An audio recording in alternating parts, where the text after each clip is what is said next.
Zaygo. Your game, your culture.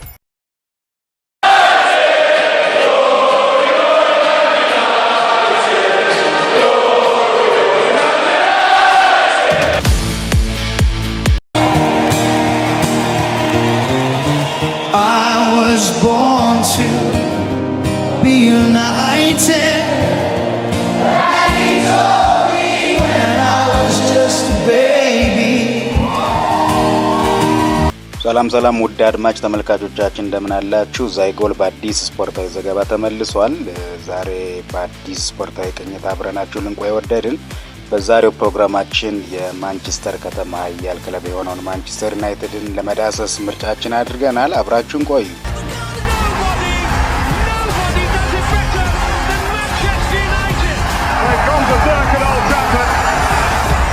This is how it used to be. This is how Old Trafford can be. This is Manchester United who once upon a time. በዛሬው ፕሮግራማችን ማንቸስተር ዩናይትድን በመግቢያችን ላይ እንደተጠቀስነው ለመዳሰስ ስንሞክር ማንቸስተር ዩናይትድ እንግዲህ በእንግሊዝ ትልቅ ይሆናል የተባለውን ስቴዲየም እንደሚገነባ አስታውቋል። ምንም እንኳን ይህ መረጃ ከ2023 ጀምሮ ውስጡን በክለቡ የውስጥ ድረ ገጾች በጭምጭምታ ደረጃና በአንዳንድ ይፋዊ ስፖርታዊ ገጾች እየተነበበ የቆየ ቢሆንም አይቀሬ የሚመስሉ የአዲስ ስቴዲየም ግንባታ መረጃዎች እየወጡ ይገኛሉ። እንግዲህ ማንቸስተር ዩናይትድ ኦልድ ትራፎርድን በመተካት ምን አይነት ስቴዲየም ይገነባል፣ ዘ ቲያትር ኦፍ ድሪምስ ጣፈንታው ምን ይሆናል የሚሉትን ጉዳዮች በመዳሰስ አብረናችሁ ልንቆይ ወደናል። በድጋሚ አብራችሁን ቆዩ።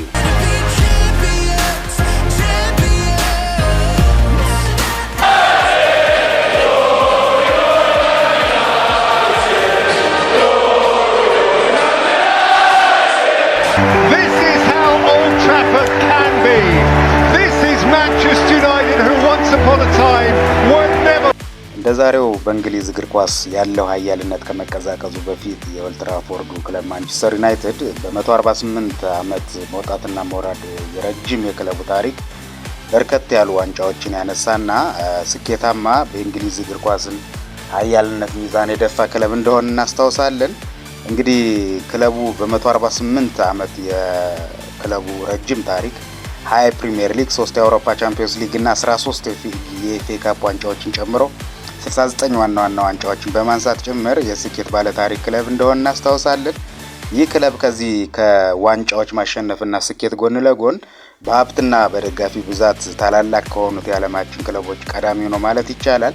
ማንቸስተር ዩናይትድ እንግዲህ ሁላችንም እንደምናስታውሰው በላንካሻየር እና ዮርክሻየር ባቡር ጣቢያ ሰራተኞች አማካኝነት በ1878 ዓመተ ምህረት ኒውተን ሄልዝ ላንካሻየር ዮርክሻየር እግር ኳስ ክለብ በመሰኘት የተመሰረተ ክለብ እንደሆነም ይታወቃል። በዚህም መሰረት እንግዲህ ከ1878 ዓመተ ምህረት ጀምሮ ኒውተን ሄልዝ እግር ኳስ ክለብ በሚባለው የመጀመሪያ መጠሪያው ለሩብ ክፍለ ዘመን ሲጫወት ከቆየ በኋላ ከዛም በኋላ ነው እንግዲህ ከ24 ዓመታት በኋላ በ1902 ዓመተ ምህረት እስካሁን ድረስ የሚጠራበትን ማንቸስተር ዩናይትድ የሚለውን ስያሜ እንዲይዝ የተደረገው ማለት ነው።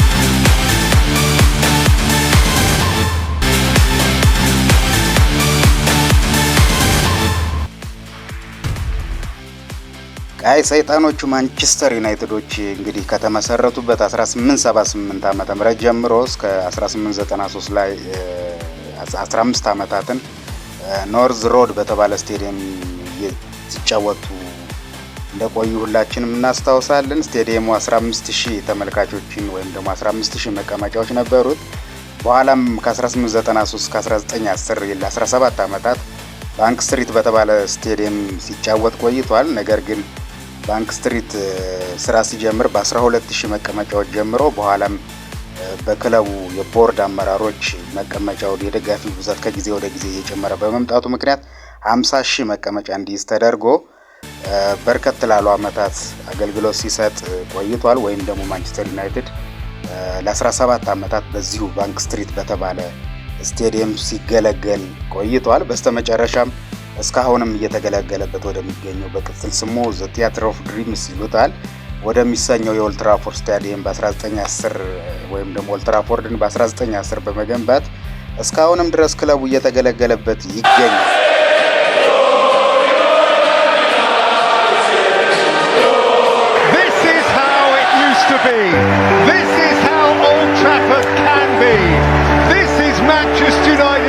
once upon a time. ውድ አድማጭ ተመልካቾቻችን እየተከታተላችሁ ያላችሁት ዛይጎል የዩቲዩብ የስፖርት ቻናላችን ነው። እንግዲህ የስፖርት ቻናላችን ሰብስክራይብ በማድረግ ቤተሰብ እንዲሆኑ በድጋሚ ተጋብዘዋል።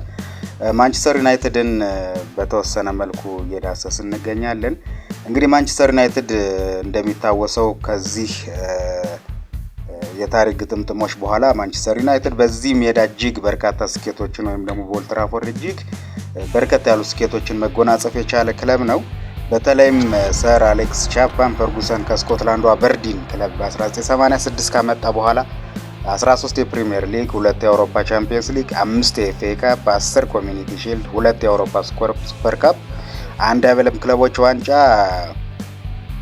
4 ሊግ ካፕ ወይም ደግሞ በዚህ ሰዓት ካራባዋ ካፕ እየተባለ በእንግሊዝ የሚጠራውን ዋንጫና 1 ኢንተርኮንቲኔንታል በተለይም ደግሞ በሁሉም የእግር ኳስ ውድድር ማህበረሰብ ዘንድ እግር ኳስን በሚወዱ ተመልካቾች ማህበረሰብ ዘንድ በሚታወሰው የ1999 የሶስትዮሽ ድርብ ድል ማለትም የፕሪሚየር ሊግ፣ የአውሮፓ ቻምፒየንስ ሊግ እና የኤፍኤ ካፕ ዋንጫዎችን ያነሱበት የ1999 ድላቸው ይታወስላቸዋል።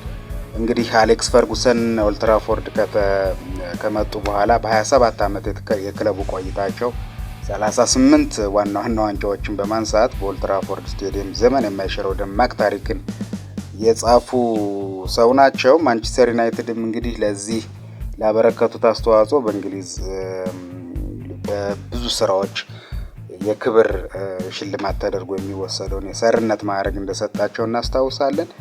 እንግዲህ በዘመናችን ካየናቸው የእግር ኳስ አሰልጣኞችም ፍሮንት ፔጅ ላይ ከሚመጡ የእግር ኳስ አሰልጣኞች መካከል ሰር አሌክስ ፈርጉሰን አለመጥቀስ አይቻልም።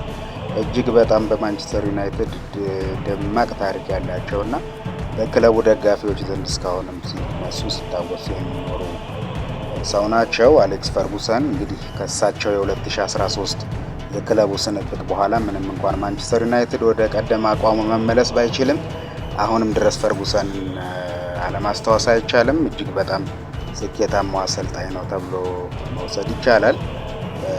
አሌክስ ፈርጉሰን ካሳኳቸው ዋንጫዎች በተለይም በ1999 ባየር ሙኒክን በባከነ ሰዓት ጭምር ያሸነፉበት የ1999 የአውሮፓ ቻምፒዮንስ ሊግ ድል እስካሁንም በዓለም የእግር ኳስ ማህበረሰብ ዘንድ የሚታወስ ይሆናል ማለት ነው። You have been the most fantastic experience of my life. You have been the greatest British manager ever, Sir Alex Ferguson. እንግዲህ ማንቸስተር ዩናይትድ በዩናይትድ ኪንግደም ወይም ደግሞ ዩኬ ላይ ትልቅ ይሆናል የተባለውን ስቴዲየም እንደሚገነባ አስታውቋል። ስቴዲየሙ 2 ቢሊዮን ፓውንድ ያወጣል የተባለው አዲሱ ስቴዲየም ኦልድ ትራፎርድ አካባቢ የሚገነባና 100,000 ሰው ወይም ደግሞ 100,000 መቀመጫዎች የሚኖሩት ነው ተብሎ ይገመታል። እንግዲህ ከዚህ በፊት እንደምናውቀው የባርሳ ካምፕ ኖ፣ በብራዚል ደግሞ ማራካኛ ተብሎ የሚታወቁ ትልልቅ የዓለማችን ስቴዲየሞች አሉ።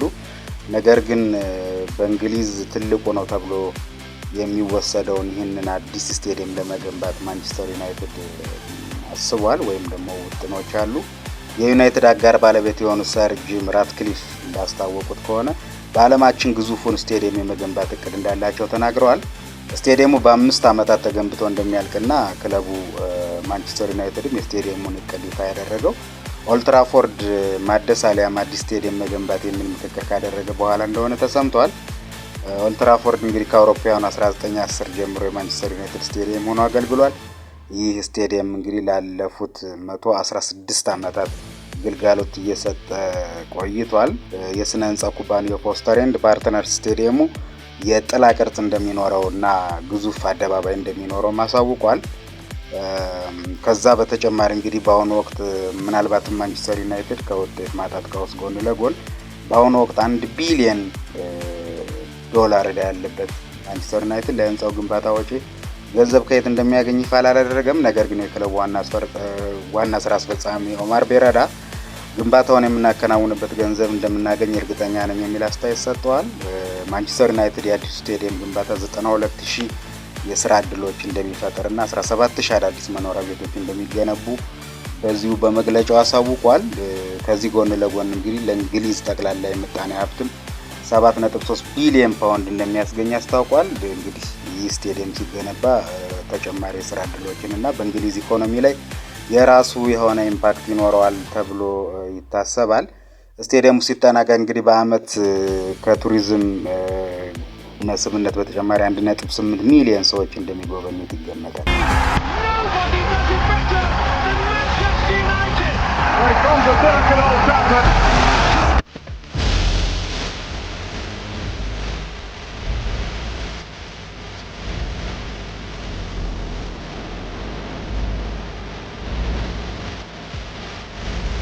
እንግዲህ ጂም ራትክሊፍ ላለፉት 116 ዓመታት ያገለገለው ኦልድ ትራፎርድ አሁን ካሉ ዘመናዊ የአውሮፓ ስቴዲየሞች ጋር ሲነጻጸር በተወሰነ መንገድ መስተካከል እንዳለበት ገልጸው፣ ነገር ግን ኦልድ ትራፎርድን ሰፊ ጥገናና እድሳት ከማድረግ ይልቅ አዲስ ስቴዲየም ለመገንባት ማንቸስተር ዩናይትድ እቅድ እንዳለው ገልጸዋል። ራትክሊፍ ግንባታው መቼ እንደሚጀምር ይፋ ባያደርጉም ከመንግስት ይሁንታ እንዳገኙ ስራው እንደሚጀምር ተናግረዋል። በእንግሊዝ ግዙፉ የሆነው ኦልድ ትራፎርድ ስቴዲየም 74140 ሰው ተመልካቾችን የመያዝ አቅም ነበረው። ነገር ግን ከቅርብ ጊዜያት ወዲህ በርካታ ቅሬታዎች እየተነሱበት ይገኛል። ስቴዲየሙ ከአውሮፓውያኑ 2006 በኋላ ትልቅ የኢንቨል ማሻሻያ ተደርጎበት አያውቅም። ይህም እንግዲህ 20 ዓመታትን ያለምንም እድሳት ቆይቷል። ከእድሜው አንጻር ሰፊ ጥገና የሚያስፈልገው ቢሆንም አዲሱ ስቴዲየም ግንባታው ሲጠናቀቅ እንግዲህ ኦልድ ትራፎርድን ምን ይሆናል የሚለው የብዙ የስፖርት ወዳድ ማህበረሰብ ጥያቄ ነው። ነገር ግን እስካሁን መልስ ማንቸስተር ዩናይትድ በዚህ ጉዳይ መልስ መስጠት ባይችልም የሴቶች ብሔራዊ ቡድን ወይም ደግሞ ለማንቸስተር ሴቶች ቡድን ግልጋሎት ይሰጣል ተብሎ ይታሰባል።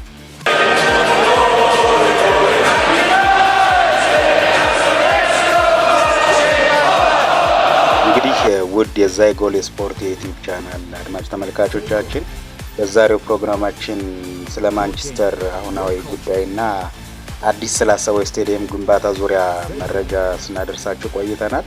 ዛይጎል የዩቲዩብ የስፖርት ቻናልን ሰብስክራይብ በማድረግ ቤተሰብ እንዲሆኑ ስንጋብዝ የዛሬው ፕሮግራማችን ይህንን ይመስል ነበር። አብራችሁን ስለቆያችሁ እናመሰግናለን። መልካም ጊዜ።